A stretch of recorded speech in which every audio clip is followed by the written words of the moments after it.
कि हमारे घर में छुपे हुए उन लोगों को भी पहचानिए। वो लोग, एक तो नामपल्ली का एक लीडर है, नहीं लीडर भी बोलना बेकार है, चिल्लर है। उसने, सुनिए, मैं आपको इलेक्शन कमीशन का लेटर 12 मार्च 2024 का लेटर कि उसमें से चंद पैराग्राफ पढ़ रहा हूं।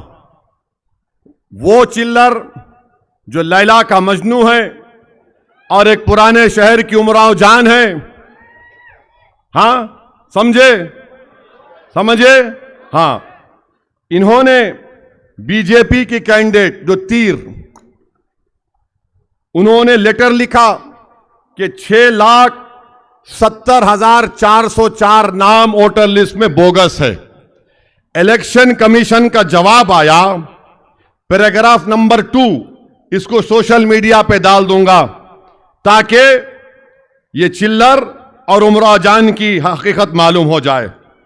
उसने लिखा, in this regard it is submitted that on perusal of the state representation of Srimati of BJP candidate from Hyderabad Parliament constituency, it is observed that the total number of alleged discrepancies and irregularities electoral roll of Hyderabad is 6,72,000.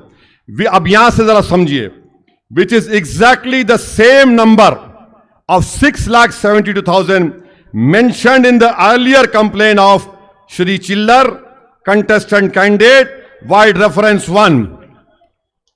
अने दोनों का उन्हों चिल्लर दिए, इन्हों तीर फेंक दिए उठा के।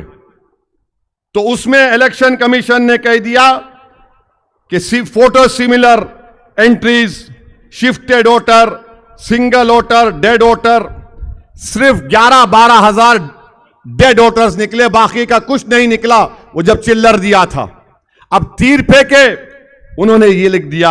अच्छा, अब आप आ जाइए वो नोट का, उस नोट का सफे नंबर 22 याद रखो आप, सफे नंबर 22 को देखिए।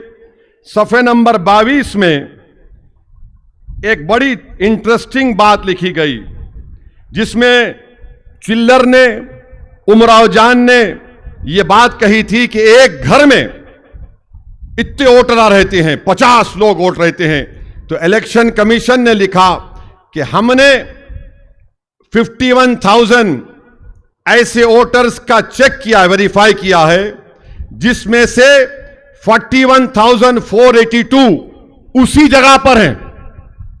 51 में से 90% से ज्यादा लोग उसी घर पे है। बैलेंस 9,834 में से 9,000 का सिर्फ करेक्शन करना है एड्रेस की बुनियाद पर, यानी पूरे के पूरे नाम है। मगर उमराव जान पुकार रही थी, मेरे नामान बोगस नाम डाल दिए मंजलिस वाले। अब आप बताइए, ये पूरे तीनों मिलके काम कर रहे नहीं कर रहे?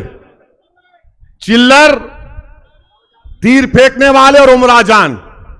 और मैंने 2 मार्च को कहा था, प्यारे मैदान छोड़ के नहीं भागना। तो जब देख लिया कि गुलाब जामुन और कलाकंद, बादाम पिस्ते नहीं बराबर मिल रहे, तो बोले गनीमत इसमें है कि चप्पलों को बगल में रखो और घर में जाकर सो जाओ। मगर सो नहीं रहे, अभी भी साजिशें कर रहे हैं, मैं जानता हूं।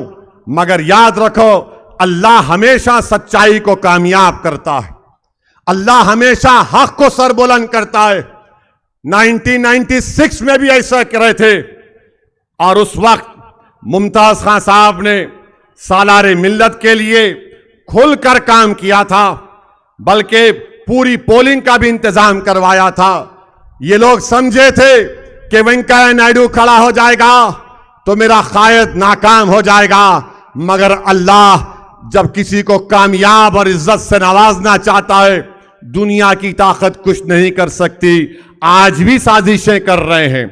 मैं आपको एक और बात बता रहा हूं पोलिंग एजेंट्स को, कि प्रिसाइडिंग ऑफिसर की किताब है, उसमें अगर किसी पोलिंग बूथ पर पुलिस वाले किसी वोटर की चिट्ठी को देखकर अंदर भी जाएंगे।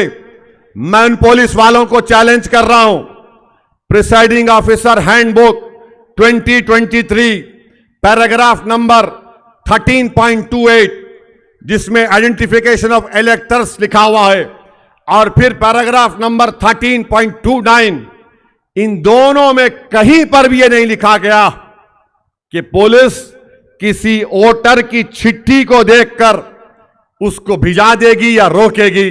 तो उम्मीद करते कि पुलिस कानून के मुताबिक काम करेगी।